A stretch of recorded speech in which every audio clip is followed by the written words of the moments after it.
Well, Mark, I know when we last spoke, you wanted the players to have a couple of days off, switch off from football. Did they manage to do that, and did it help them? I think so. We gave sort of the core group that have played lots of games a couple of days off, and then the boys that are playing catch up came in and did some training. So, trying to close that gap with them with match fitness to make sure they're ready to be involved.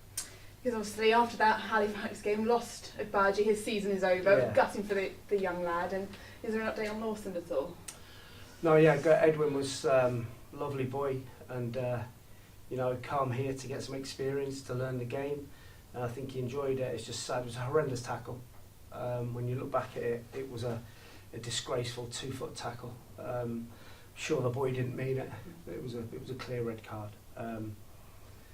Lawson, we're still waiting for a scan to see how severe that hamstring is, but that won't be. I wouldn't have thought that'd be a quick one.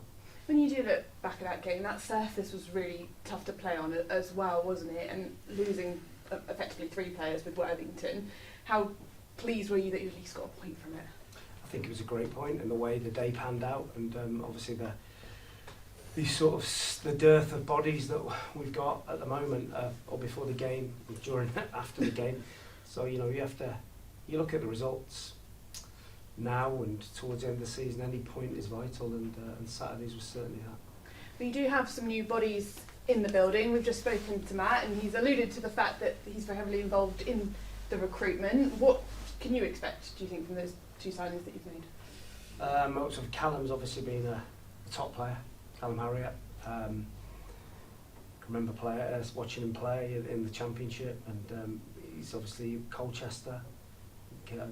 My teams have played against him, I think, and he's had a few injuries. He's had a bit of time out, so he's playing catch up with his fitness, but he's got tremendous ability, and we've got to try and find out the best way to use him without putting him at too much risk, whether that's to start him or bring him on.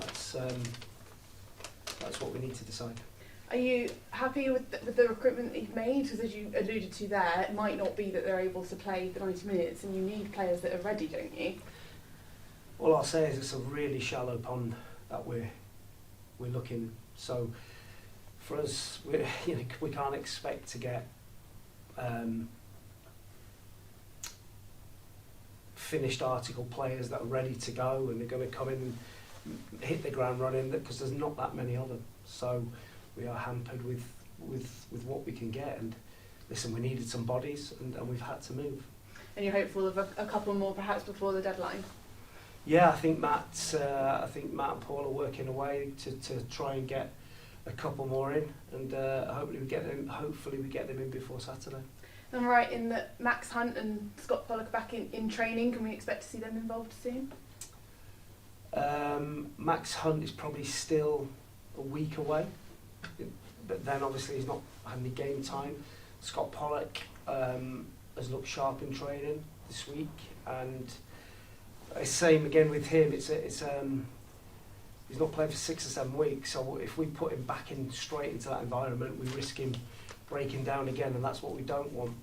He's trained this week properly, and he's shown some good glimpses. Sounds like you've got such a lot to take into account when picking the team for Saturday. Of course, but that's a coach's or a manager's job. It's about trying to find the right balance between making sure we can hide our weaknesses, whatever that is, and try and show our strengths. So we've got to try and get a team that has got a certain amount of flair in it, that can score and create goals. We've also got to make sure we've got enough athletic prowess and solidity on the pitch to be able to let those more flair players that might not be 100% fit sort of be able to show their real talent. And on the back of a couple of good points away from home, 2 now home games in a row, how pleasing is that to stop the travelling and having had a free midweek as well? Yeah, we seem to enjoy playing at home. I think in nearly sort of every game I've been here, we've been really competitive. I don't think we've been outdone really in any game. We got beat 4-1 by Notts County, but I thought we were brilliant. Woking was a tight game, should have got a point out of that. So we're looking forward to being at home in front of these fans, and you saw the lift they gave the players in the last game when we played magnificently well. And if we can replicate that performance, then we're close to getting a result. And there are now ticket offers with £10 tickets and season ticket holders being able to bring someone along. How much could that help if the crowd is boosted for the next couple of games? I think the Eastleigh game showed what it means and how it can help, and the more help we can get to push us over the line, the better. Thanks for your time. Good luck. Thank you. Mark, you've often mentioned the fact that you've got a great dressing room and that the spirit's there. Now you had another fight back on Saturday, difficult game because they were obviously struggling as well and they need the points. Has it been difficult to maintain that spirit in the dressing room when you've got such a lot of players come in and a few going out? It's sort of moving, closing doors all the time, isn't it? Yeah, it's difficult to get like a really settled changing room, but needs must. We needed some players in, and we've got some real characters in there. Staunton, Lawson, the more experienced ones try and hold it together, and then that's what they're there for. And I haven't got really any worries about the changing room at all.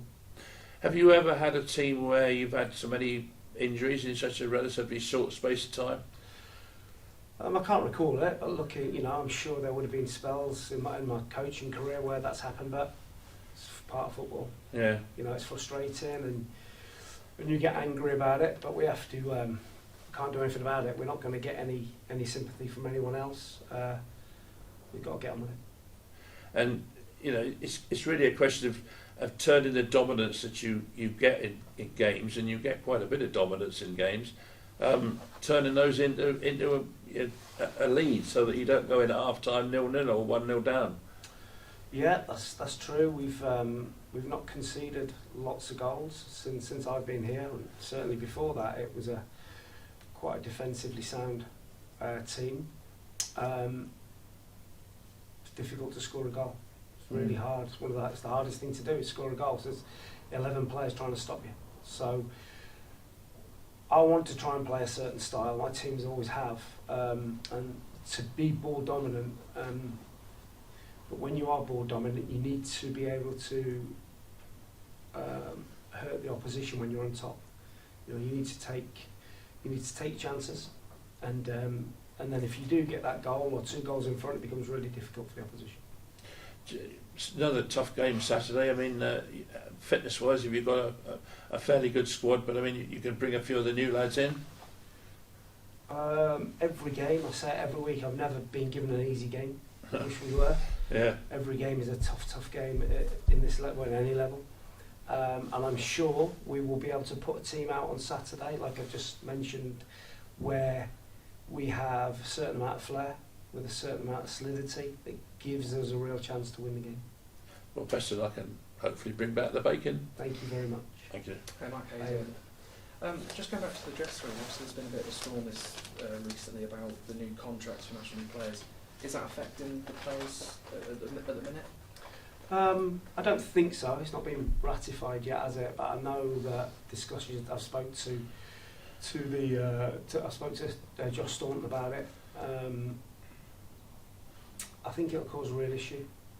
I really do, because to say to players, if you're out for a certain amount of time, you're not going to get you're going to get 90 quid a week, and people say welcome to the real world, but if a footballer's injured, he can't earn his living, can he? So I think it could cause real issues, and I think it will have to be rethought, and I think the players will have to be informed and kept aboard of those changes.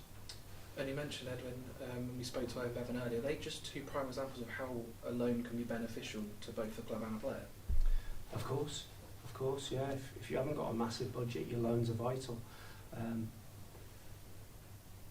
Loan boys come to our level to get experience, which we give them. They make mistakes, which is going to happen, and it's weighing up whether the mistakes outweigh the good stuff. And there are some good loans out there, and Edwin's come in, and he's a real specimen athletically.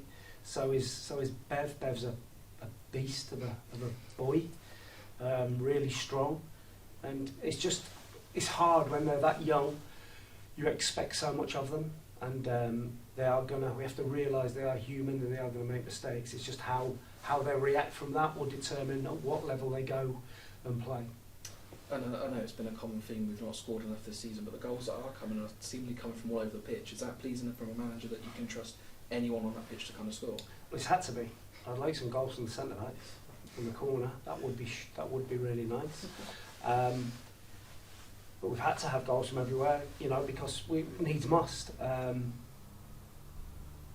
think it's difficult when you're set in your outlook as a team, if you're not scoring goals, unless you go and blow the bank and get whatever you can, it's difficult then to turn it around. So you have to find a way to be able to solve that problem, and if that's getting goals from elsewhere, then so be it.